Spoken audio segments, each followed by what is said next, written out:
Donc aujourd'hui, on est réunis chez Philippe Manenti à Saint-Félix-de-Tournegat sur une exploitation d'élevage sur coteaux argileux. Et donc pour cette deuxième édition des AgroDays, on va aborder la problématique du semi-direct et en particulier semi-direct sous couvert. Donc on verra évoluer deux types de semoirs, donc un semoir à disque et un semoir à dents. Donc pour un travail un peu différent, on le verra tout au long de la journée. Donc ces deux semoirs vont évoluer sur un couvert végétal vivant, donc d'une part d'un sorgho fourragé donc semé cet été, et ensuite sur une vieille luzerne, donc une prairie, où on verra aussi ces semoirs évoluer dans ce contexte un peu différent. Alors je m'appelle Jean-François Durchamp, je suis agriculteur sur la commune de Mirepoix dans l'Ariège. J'ai une exploitation de 120 hectares, uniquement que des céréales. C'est dans des coteaux secs, argileux. Ma problématique principale, c'est le problème de la pente, donc de l'érosion. Mon souci, c'est la préservation du sol. Et donc c'est pour ça que j'ai décidé d'essayer d'adopter des techniques de travail du sol qui préservent mon sol et qu'il n'y ait plus d'érosion sur mes sols. Donc on a beaucoup travaillé sur les couverts végétaux pour couvrir le sol. Principal intérêt, c'est de travailler le sol avec des racines pour remplacer le travail mécanique. Deuxième intérêt, c'est en couvrant les sols, on limite les mauvaises herbes. Donc on ne va pas se passer d'herbicide, mais ça permet de fortement diminuer les doses. Et après, d'autres avantages, notamment la production d'azote ou le recyclage de phosphore et de potasse. On a commencé il y a 7 ans à travailler sur le semi-direct parce qu'on a eu une volonté des agriculteurs sur le terrain de s'intéresser à la technique.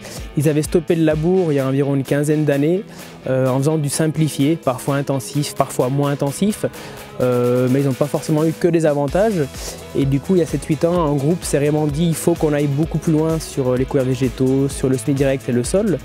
Et grâce à cette volonté qui vient du terrain, qui vient de la base, on a la possibilité d'avoir des parcelles ou faire des essais dessus, on a un budget, on a une motivation qui permet d'avancer. La première question, c'est de ne pas se poser ou pas s'inquiéter du semoir utilisé. Les premières questions, c'est surtout de quelles sont les conditions à réunir pour avoir des conditions idéales pour réussir du semi-direct. La question du choix du semoir viendra seulement à la fin, quand le système de l'agriculture de conservation sous couvert sera respecté. C'est-à-dire avant tout nourrir le sol pour pouvoir garantir un système vivant qui fonctionne sur la structure du sol et l'organisation de la structure.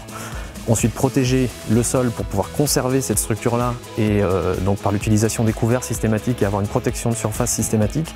Et seulement quand on aura réuni tous ces points-là, on pourra cette fois-ci se poser la question du semoir le plus adapté ou de la technique adaptée en fonction bien sûr de la rotation, des couverts, des couverts utilisés, des précédents, des conditions pierreuses, des conditions de résidus de surface à utiliser, du type de graines ou du type de mélange qu'on va apporter. Donc ces questions-là de technique de choix ou de cahier des charges de définition de choix de semoir se fera uniquement à la fin quand on aura garanti que le système sera fonctionnel et efficace en semi-direct. On est revenu aujourd'hui sur les deux grandes familles de semoirs directs qui sont représentées, donc semoir à dents et semoir à disque, où la priorité ce matin a été ciblée surtout sur l'importance de ne pas générer de flux de terre fine pour générer des levées de mauvaises herbes en conditions de semi-direct. Donc pour ça, c'est vrai que les semoirs à disque sont plutôt plus adaptés pour obtenir cet objectif-là. Malgré tout, on a vu pendant l'essai que le semoir à dents avait une meilleure capacité de pénétration dans certains couverts qui ont été essayés cet après-midi. C'est vrai que pour pénétrer la dent, il n'y a pas forcément besoin d'un poids par élément important, alors que sur les semoirs à disque, on a plutôt l'habitude d'avoir des éléments chargés à entre 150 et 200 kg, voire même plus de 250 kg pour certains semoirs. Donc ça peut être un avantage sur la facilité de pénétration pour les semoirs à disque. Faut rester vigilant malgré tout sur la force de compaction de ces éléments-là qui peuvent créer des genres de semelles de compaction autour du sillon et pénaliser également la régularité de levée. Le choix du semoir, j'ai cherché à avoir un semoir simple. Donc c'est un semoir qui existe depuis les années 70, donc qui est à mon avis plus besoin de faire ses preuves. Et donc voilà, en cherchant à droite à gauche, en me renseignant, son mode de fonctionnement m'a bien plu, et qui était simple, peu de pièces d'usure, et voilà, relativement facile à régler et assez polyvalent voilà, pour essaimer mes cultures et mes couverts végétaux. Donc pour accompagner les agriculteurs dans ces systèmes-là, nous mettons en place des tours de plaine spécifiques donc sur le terrain, et en complément des ateliers de co-conception où l'objectif est plutôt de remettre l'agriculteur au centre du système de pilotage et de construction des systèmes de culture. L'objectif est de se dire qu'aujourd'hui les agriculteurs collectivement ont les réponses pour pouvoir avancer ensemble sur le semis direct. Notre objectif, nous, c'est surtout de les animer, de les coordonner pour qu'on puisse justement arriver à la production de ces nouveaux systèmes.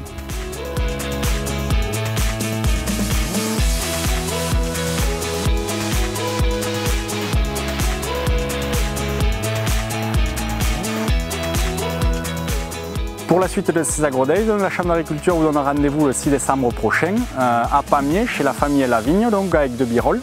Il sera question ce jour-là de voir la matière organique dans les sols, les moyens de l'améliorer, en particulier à base de fertilisation organique, couvert végétal et amendement bois à base de BRF.